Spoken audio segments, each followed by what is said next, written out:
Hello everyone. तो दोस्तों यहाँ पर आप देख सकते हैं भारत इलेक्ट्रॉनिक्स लिमिटेड कंपनी की तरफ से यहाँ पर ट्रेनी इंजीनियर की पोस्टें निकाली गई हैं और प्रोजेक्ट इंजीनियर की पोस्टें निकाली गई हैं। दोस्तों ये जो भारत इलेक्ट्रॉनिक्स लिमिटेड कंपनी है यानी कि ये जो बेल कंपनी है, इनको यहाँ पर ज़रूरत है एक्सपीरियंस्ड प्रोफेशनल्स की for the post of trainee engineer की पोस्ट के लिए इनको एक्सपीरियंस प्रोफेशनल्स की ज़रूरत है और प्रोजेक्ट इंजीनियर की पोस्ट के लिए यहाँ पर इनको एक्सपीरियंस्ड प्रोफेशनल्स की ज़रूरत है। दोस्तों ये जो इनको नीड है यहाँ पर, ये जो इनको रिक्वायरमेंट है दोस्तों, ये यहाँ पे टेम्परेरी बेसिस पर इनको रिक्वायरमेंट है, जो कि आप यहाँ पर देख सकते हैं कि टेम्परेरी बेसिस पर इन्होंने यहाँ पे ट्रेनी इंजीनियर और प्रोजेक्ट इंजीनियर की पोस्टें निकाली गई हैं इनकी तरफ से दोस्तों। और ये कहाँ के लिए निकाली गई हैं? जो इनका मैन्युफैक्चरिंग यूनिट है दोस्तों, यहाँ पे आप देख सकते हैं मैन्युफैक्चरिंग यूनिट लोकेटेड एट, यानी कि जो इनका मैन्युफैक्चरिंग यूनिट है तलोजा नेवी मुंबई के अंदर, वहाँ के लिए इनको ट्रेनी इंजीनियर की और प्रोजेक्ट इंजीनियर की रिक्वायरमेंट है टेम्परेरी बेसिस पर। ठीक है दोस्तों, अभी हम डिटेल्स देखेंगे सारी नीचे। देखिए दोस्तों, यहाँ पे ट्रेनी इंजीनियर की पोस्ट के लिए इन्होंने जो यहाँ पे क्वालिफ़िकेशन मांगी है, अगर आपने बीई किया है, बीटेक किया है या बीएससी इंजीनियरिंग की है तो आप यहाँ पे ट्रेनी इंजीनियर की पोस्ट के लिए अप्लाई कर सकते हैं। यहाँ पे आप देख सकते हैं इलेक्ट्रॉनिक्स वालों के लिए 1 वैकेंसी रखी गई है, मैकेनिकल वालों के लिए 8 वैकेंसीज और इलेक्ट्रिकल के लिए 3 वैकेंसीज रखी गई हैं। ठीक है, इसके साथ ही दोस्तों यहाँ पे आप देख सकते हैं अगर आप ट्रेनी इंजीनियर की पोस्ट के लिए अप्लाई करना चाहते हैं तो आपकी ज़्यादा से ज़्यादा एज 28 साल रखी गई है, यानी 28 साल तक अगर आपकी एज है आप ट्रेनी इंजीनियर की पोस्ट के लिए अप्लाई कर सकते हैं। साथ ही साथ इस पोस्ट के लिए आपके पास 1 साल का एक्सपीरियंस भी होना चाहिए, जैसे कि मैंने आपको स्टार्टिंग में ही बताया दोस्तों कि यहाँ पर इनको एक्सपीरियंस्ड प्रोफेशनल्स की ज़रूरत है बेल कंपनी को। ठीक है दोस्तों, सेकंड नंबर पर है प्रोजेक्ट इंजीनियर की इन्होंने पोस्ट निकाली गई है। यहाँ पे भी आप देख सकते हैं बीटेक अगर आपने किया है, बीएससी इंजीनियरिंग अगर आपने की है, आप यहाँ पर प्रोजेक्ट इंजीनियर की पोस्ट के लिए अप्लाई कर सकते हैं। यहाँ पे आप देख सकते हैं इलेक्ट्रॉनिक्स वालों के लिए 2 वैकेंसीज रखी गई हैं और मैकेनिकल वालों के लिए 6 वैकेंसीज रखी गई हैं। दोस्तों प्रोजेक्ट इंजीनियर की पोस्ट के लिए अगर आप अप्लाई करना चाहते हैं तो आपकी जो एज है वो ज़्यादा से ज़्यादा 32 साल तक होनी चाहिए, यानी 32 साल की एज तक आप यहाँ पर प्रोजेक्ट इंजीनियर की पोस्ट के लिए अप्लाई कर सकते हैं। और साथ ही साथ दोस्तों आपके पास 2 साल का एक्सपीरियंस भी होना चाहिए। ठीक है, इसके साथ ही दोस्तों यहाँ पे आपको रिलैक्सेशन भी मिल जाता है, जैसे कि अगर आप SC ST कैटेगरी में आते हैं तो 5 साल की आपको एज में छूट भी मिलती है, OBC कैंडिडेट हैं तो 3 साल की आपको छूट मिलती है। तो इस तरीके से यहाँ पर आकर आप चेक कर सकते हैं आपकी कैटेगरी में आपको कितनी छूट दी गई है। दोस्तों यहाँ पर अगर हम बात करें ट्रेनी इंजीनियर की, तो अगर आप ट्रेनी इंजीनियर की जो पोस्ट है, जो ट्रेनी इंजीनियर की पोस्ट है, इसके लिए अगर आप सेलेक्ट होते हैं दोस्तों तो ये आपको स्टार्टिंग का जो पीरियड है 2 साल का ही यहाँ पे रहने वाला है, यानी 2 साल के लिए ही यहाँ पे आपका टेन्योर रहने वाला है।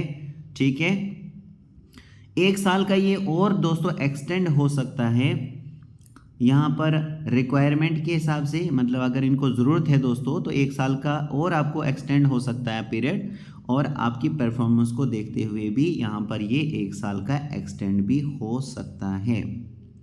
ठीक है, तो अगर आप सेलेक्ट होते हैं तो पहले साल आपको 30,000 रुपये पर मंथ दिया जाएगा, दूसरा साल जब आपका स्टार्ट हो जाएगा तो 35,000 रुपये पर मंथ आपको सैलरी मिलेगी, और मान लीजिए कि 1 साल आपका और एक्सटेंड हो गया तो तीसरे साल आपको 40,000 रुपया पर मंथ दिया जाएगा।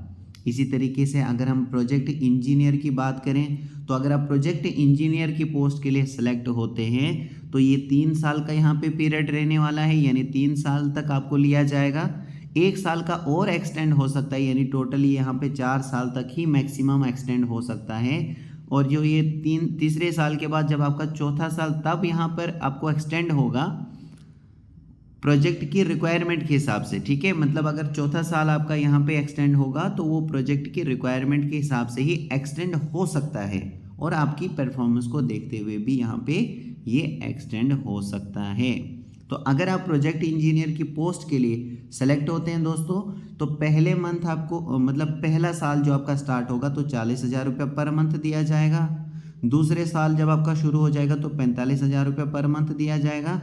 जब तीसरा साल स्टार्ट होगा तो 50,000 रुपये पर मंथ मिलेगा। तो मान लीजिए कि आपका चौथा साल भी यहाँ पर स्टार्ट होता है, तो चौथे साल आपको 55,000 रुपये पर मंथ यहाँ पे जो सैलरी है, जो आपकी तनख्वाह है, वो आपको मिलने वाली है। दोस्तों ये जो अमाउंट आपको पर मंथ दिया जाएगा, इसके अलावा भी आपको साल का 12,000 रुपये एक्स्ट्रा मिलता है, यानी कि जो बोनस वगैरह मिलते हैं आपको, एक्स्ट्रा मेडिकल वगैरह जो अलाउंसेस रहते हैं, उसके तौर पर आपको 12,000 रुपया एक साल का यहाँ पर दिया जाता है। ठीक है। अब यहाँ पर देखिए एजुकेशनल क्वालिफिकेशन, जैसे कि मैंने आपको बताया कि इन पोस्टों के लिए अगर आपने बी किया है, बीटेक किया है, बीएससी इंजीनियरिंग आपने किया हुआ है, तो आप यहाँ पर इन पोस्टों के लिए अप्लाई कर सकते हैं। साथ ही साथ दोस्तों आपके पास 55% यहाँ पर परसेंटेज भी होनी चाहिए। ठीक है। Relevant discipline of engineering 55% and above, यानी 55% तो आपके यहाँ पे परसेंटेज होनी चाहिए, और इससे ज़्यादा हो तो बहुत अच्छी बात है दोस्तों। And above in the indicated qualification for general, OBC, EWS candidate and pass class for SC, ST and PWD candidates. अब देखिए दोस्तों यहाँ पे जैसे मैंने आपको बताया कि 1 ईयर का एक्सपीरियंस मैंडेटरी है, यानी ज़रूरी है ट्रेनी इंजीनियर की पोस्ट के लिए, और मिनिमम जो है 2 साल का एक्सपीरियंस भी ज़रूरी है प्रोजेक्ट इंजीनियर की पोस्ट के लिए, अगर आप अप्लाई करना चाहते हैं तो। थोड़ा सा नीचे अगर स्क्रॉल करके यहाँ पे आप देख सकते हैं नोट में कि अगर आपका एकेडमिक में क्वालिफिकेशन, मतलब ये जो एक्सपीरियंस है, टीचिंग का एक्सपीरियंस है, रिसर्च का एक्सपीरियंस है, तो उसको ये कंसिडर नहीं करेंगे। लेकिन अगर आपने 1 साल की आपने अप्रेंटिसशिप का ट्रेनिंग जो है वो कंप्लीट की है, तो उसको ये मानेंगे एज ए इंडस्ट्रियल एक्सपीरियंस के तौर पर। ठीक है दोस्तों। अब यहाँ पर नीचे कुछ एरियाज दिए गए हैं, अगर आपका इन नीचे दिए गए एरियाज में किसी में एक्सपीरियंस है दोस्तों, तो आपको प्रेफरेंस मिलेगा, यानी एक तरह से प्रेफर्ड होगा। यहाँ पर आप देख सकते हैं ट्रेनी इंजीनियर मैकेनिकल की पोस्ट के लिए यहाँ पर नीचे दिए गए इन एरियाज़ में अगर आपका एक्सपीरियंस है तो आपको यहाँ पर प्रेफर्ड किया जाएगा। ठीक है। तो आप यहाँ पे चेक कर लीजिए दोस्तों। इसी तरीके से ट्रेनी इंजीनियर इलेक्ट्रॉनिक्स की पोस्ट के लिए ये यहाँ पर नीचे दिए गए हैं। ठीक है। ये कुछ फील्ड यहाँ पर दी गई हैं, अगर इनमें आपका एक्सपीरियंस है तो आपको प्रेफर्ड किया जाएगा। इसी तरीके से ट्रेनी इंजीनियर इलेक्ट्रिकल की पोस्ट के लिए भी यहाँ पर नीचे दिए गए हैं कुछ एरियाज़, इनमें अगर आपका एक्सपीरियंस है तो आपको प्रेफर्ड किया जाएगा। तो इस तरीके से आके आप यहाँ पर सारी चीज़ें चेक कर लीजिए दोस्तों। अब थोड़ा सा हम नीचे स्क्रॉल होके फीस की बात कर लेते हैं। जैसे कि दोस्तों यहाँ पे आप देख सकते हैं ट्रेनी इंजीनियर की पोस्ट के लिए जनरल, ईडब्ल्यूएस, ओबीसी कैंडिडेट्स के लिए required to remit and amount of, यानी कि आपके लिए यहाँ पे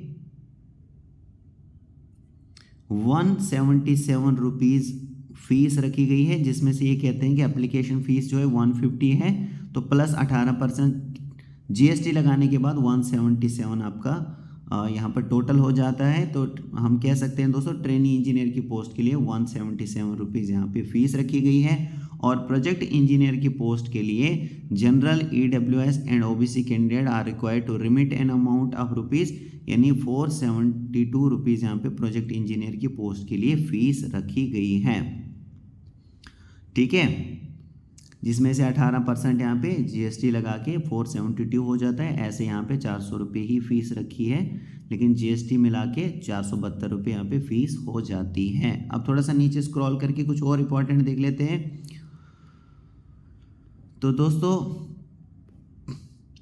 यहाँ पर आप देख सकते हैं आपको अप्लाई किस तरीके से करना है। तो अप्लाई करने के लिए आपको सबसे पहले इन्होंने कहा है दोस्तों, इन्होंने एडवाइस की है यहाँ पे, सबसे पहले आपको एप्लीकेशन फॉर्मेट जो है वो डाउनलोड करना है दोस्तों। कहाँ पे मिलेगा आपको? तो इस वेबसाइट पे आपको जाना पड़ेगा www.bellindia.com, यानी ये जो यहाँ पे वेबसाइट दी गई है इस वेबसाइट पे आपको जाना पड़ेगा। वहाँ से आपको एप्लीकेशन फॉर्म जो होगा वो आपको डाउनलोड करना है दोस्तों। डाउनलोड करने के बाद उसमें जो भी लिखा होगा उसमें आपको सारी चीज़ें फिल करनी है। अपना recent photo, colour photograph size photo भी आपको लगाना है।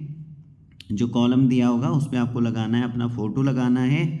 और साथ में दोस्तों आपने डिमांड ड्राफ्ट जो है वो भी उसके साथ अटैच करना है। और सेल्फ अटेस्ट करना है आपने ज़ीरॉक्स कॉपी, यानी सेल्फ अटेस्टेड ज़ीरॉक्स कॉपीज़ आपने लगानी है। जो आपके डॉक्यूमेंट्स होंगे दोस्तों, यहाँ पे नीचे सारे डॉक्यूमेंट्स दिए गए हैं, इनकी ज़ीरॉक्स कॉपी को आपने सेल्फ अटेस्ट करना है और सेल्फ अटेस्ट करके फॉर्म के साथ अटैच करना है। ठीक है, जैसे कि दोस्तों यहाँ पे 10th की मार्कशीट जिसमें आपकी डेट ऑफ बर्थ वगैरह लिखी होगी तो वो आपने अटैच करनी है। ठीक है, सेल्फ अटेस्ट करके वो आपने अटैच करनी है फॉर्म के साथ। इसी तरीके से बीएससी, बीटेक आपने जो भी किया है, जो भी डिग्री आपके पास है, तो वो आपने सेल्फ अटेस्ट कॉपी अटैच करनी है फॉर्म के साथ। सारे सेमेस्टर्स के मार्क्स कार्ड जो हैं वो आपने सेल्फ अटेस्ट करके अटैच करने हैं। इसी तरीके से CGPA कन्वर्जन डॉक्यूमेंट अगर आपके पास है तो आप उसको अटैच कर लीजिए सेल्फ अटेस्ट करके। इसी तरीके से B Tech, B Sc engineering degree certificate आप अटैच कर लीजिए, उसकी ज़ीरॉक्स कॉपी को सेल्फ अटेस्ट करके अपने फॉर्म के साथ अटैच कीजिए। कास्ट सर्टिफिकेट अगर आपके पास है, जैसे कि OBC, EWS, SC ST वाले हैं, तो उनको यहाँ पर कास्ट सर्टिफिकेट अपनी ज़ीरॉक्स कॉपी की सेल्फ अटेस्ट करके अटैच करनी है। इसी तरीके से सर्टिफिकेट फ्रॉम एम्प्लॉयर, यानी कि आपका जो एक्सपीरियंस है वो सर्टिफिकेट आपको यहाँ पे अटैच करनी है। Certificate in sport of PWBD category अगर आपके पास है अटैच कर लीजिए। इसके अलावा अगर कोई और रेलिवेंट सर्टिफिकेट आपके पास है तो आप उसको फॉर्म के साथ अटैच कर सकते हैं। ठीक है, उसके बाद दोस्तों ये सारी चीज़ें करने के बाद आपको क्या करना है कि एनवेलोप के अंदर आपने ये जो फॉर्म है दोस्तों और ये जो सेल्फ अटेस्टेड करके ज़ीरॉक्स कॉपी आपने लगाई हुई हैं उनको आपने एनवेलोप में डालकर क्या करना है दोस्तों, इस एड्रेस पर आपको भेजना है। ठीक है, ये यहाँ पे एड्रेस दिया गया है, deputy general manager Bharat Electronics Limited, plot number L1, MIDC industrial area, Taloja, Navi Mumbai. यहाँ पर पिन कोड दिया गया है, महाराष्ट्र लिखा हुआ है।